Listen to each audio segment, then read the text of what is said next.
बिस्मिल्लाहिर्रहमानिर्रहीम अस्सलाम वालेकुम welcome to literature with WB और आज हम शॉर्ट स्टोरी डिस्कस करने जा रहे हैं जिसका कि नाम है शैडोज़। ये पाकिस्तानी इंग्लिश लिटरेचर का चैप्टर नंबर 2 है और इसमें ये सेकंड वाली शॉर्ट स्टोरी है। तो विदाउट एनी फर्दर डिले आज की इस वीडियो को शुरू करते हैं।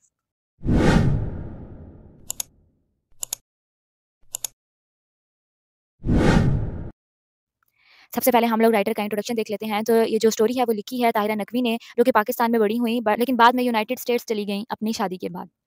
इन्होंने जब अपने करियर का आगाज़ किया, इन्होंने ट्रांसलेशन के ज़रिए किया कि ये पाकिस्तानी उर्दू फ़िक्शंस को इंग्लिश में ट्रांसलेट किया करती थी। स्पेशली इस्मत चुगताई के जो वर्क्स हैं, उनको वो ट्रांसलेट किया करती थी। जो कि इनके जो वर्क्स हुआ करते थे, वो वुमेन के एक्सपीरियंसेस पे हुआ करते थे।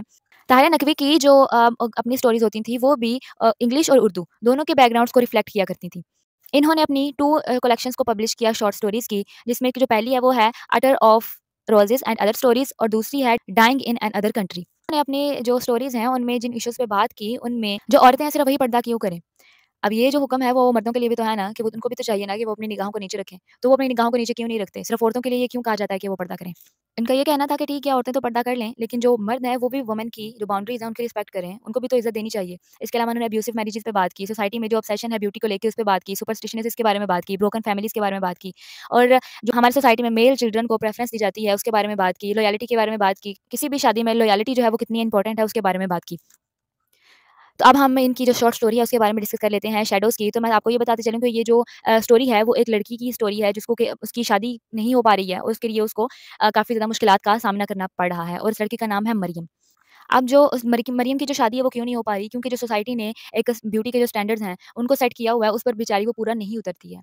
जिसकी वजह से उसकी शादी में बहुत ज़्यादा हर्डल्स जो हैं वो क्रिएट हो रही हैं। मरियम जो है वो अर्ली 30s की हो चुकी है और जबकि जो उसकी जो यंग कज़िन्स हैं उनकी शादियाँ भी हो चुकी हैं, जिसकी वजह से वो काफ़ी ज़्यादा मज़ीद परेशान हो जाती है कि जो मुझसे छोटी हैं उनकी शादियाँ हो चुकी हैं बट अभी तक मेरी शादी नहीं हो रही। क्यों? क्योंकि वो ज़्यादा खूबसूरत हैं इसीलिए उनकी शादियाँ हो गई हैं। जबकि मैं खूबसूरत नहीं हूँ, जो सोसाइटी ने एक ब्यूटी के जो स्टैंडर्ड सेट किए हुए हैं, एक मार्जिन सेट किया हुआ है कि इसी को हम लोग खूबसूरत बोलेंगे, मैं उस पे पूरा नहीं उतरती हूँ, जिसकी वजह से मेरी शादी अभी तक नहीं हुई है। अब उसकी मदर ने भी काफ़ी ज़्यादा जो है वो स्ट्रगल की उसके लिए, एक मैच मेकर को भी हायर किया कि वो मेरी बेटी के लिए कोई रिश्ता तलाश करे, लेकिन वो उसमें भी नाकाम हो जाती हैं। अभी जो मैच मेकर थी उसने उसको ये भी कहा कि तुम्हें चाहिए कि तुम ना कुछ मेकअप की प्रोडक्ट्स को इस्तेमाल करो ताकि वो अपने फेशियल एक्सप्रेशंस को एनहांस कर सके। उसकी माँ ने भी काफ़ी ज़्यादा कोशिशें की और जो मैच मेकर थी उसने भी काफ़ी ज़्यादा कोशिशें की, लेकिन उनकी सारी जो कोशिशें हैं वो बेकार गईं। अब मरियम की जो सेल्फ एस्टीम है वो कंप्लीटली बिखर चुकी थी इसके बार-बार रिजेक्शन की वजह से। जिसकी वजह से इस सारी सिचुएशन में उसकी सेल्फ इमेज पर एक बहुत ज़्यादा नेगेटिव इफ़ेक्ट आया। फाइनली उसने ये डिसाइड किया कि वो कॉस्मेटिक्स की कुछ चीज़ें जो हैं वो अप्लाई करेगी अपनी स्किन पे ताकि उसका जो डार्क कॉम्प्लेक्शन है वो कम हो सके और इसके जो फीचर्स हैं वो एनहांस हो सकें।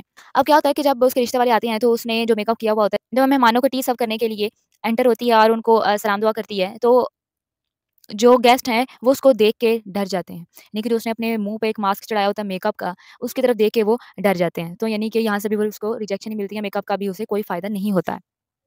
एक्सप्लेनेशन की बात करते हैं, तो ये जो स्टोरी है इसमें सोसाइटी के बारे में बताया गया कि किस तरह से सोसाइटी ने अनरियलिस्टिक आइडियाज़ को कि जो वुमन है वो अगर ऐसी होगी तो खूबसूरत होगी, नाक पतली होगी तो खूबसूरत होगी, रंग जो है वो गोरा होगा तभी औरत खूबसूरत होगी, आँखें बड़ी होनी चाहिए, बाल लंबे होने चाहिए तो तभी औरत खूबसूरत होगी। ये सारे जो स्टैंडर्ड्स हैं ये सोसाइटी ने सेट किए हुए हैं और ये एक अनरियलिस्टिक आइडिया है ब्यूटी को लेके। अब ये जो सारे स्टैंडर्ड्स हैं, ये जो मैंने आप लोगों को अभी बताए, ये तो मेरी अपनी राय है कि ये सारी जो है लोग यही सब कुछ देखते हैं कि रंग गोरा होना चाहिए, आँखें मोटी होनी चाहिए, नाक लंबी होनी चाहिए, पतली होनी चाहिए और ये सारी जो चीज़ें हैं, ये सारी चीज़ें हम लोगों को अपनी सोसाइटी में, मीडिया में, कल्चर में, नॉर्म्स में, इन सब चीज़ों में हम लोगों को देखने को मिलेंगी कि जो इम्पोर्टेंस दी जाती है वुमेन को, वो उनकी खूबसूरती पे दी जाती है।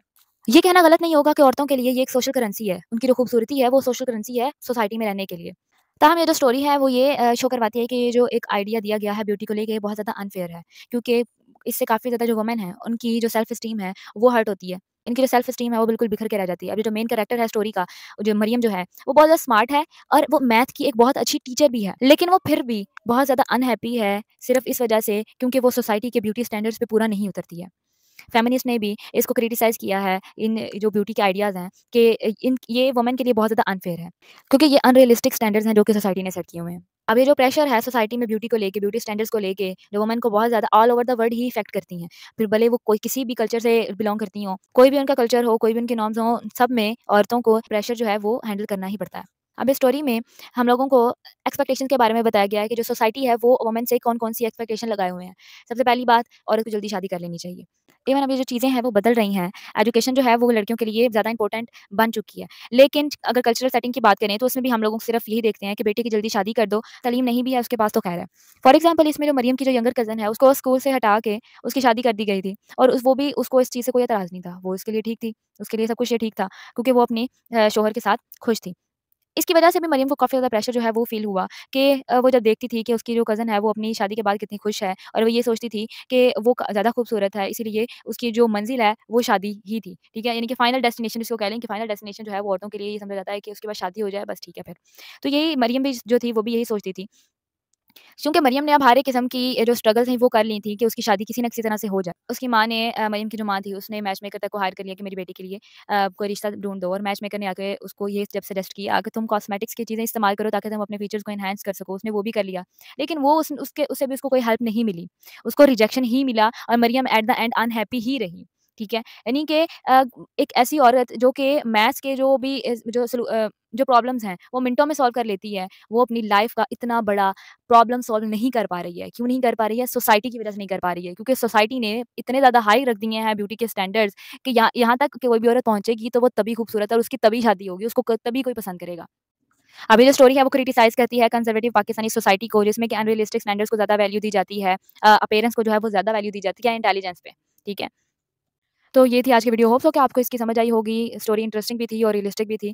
मैं इन स्लाइड्स का जो लिंक है वो मैं डिस्क्रिप्शन बॉक्स में दे दूँगी। वीडियो पसंद आए हो तो लाइक कर दें और प्लीज़ चैनल पे नए हैं तो सब्सक्राइब भी करते जाइए क्योंकि मेरे जो वीडियो पे जो नॉन सब्सक्राइबर्स हैं, उनकी जो परसेंटेज है वो 85 से 95% है और सिर्फ 10% सब्सक्राइबर्स हैं जो कि मेरी वीडियो देखते हैं। तो ये बहुत ज़्यादा गलत बात है यार। एक क्लिक से आपका क्या जाएगा? तो प्लीज़ सब्सक्राइब ज़रूर किया करें चैनल को। तो फिर मिलते हैं नेक्स्ट वीडियो में, तब तक अपना ख्याल रखिएगा। अल्लाह हाफ़िज़।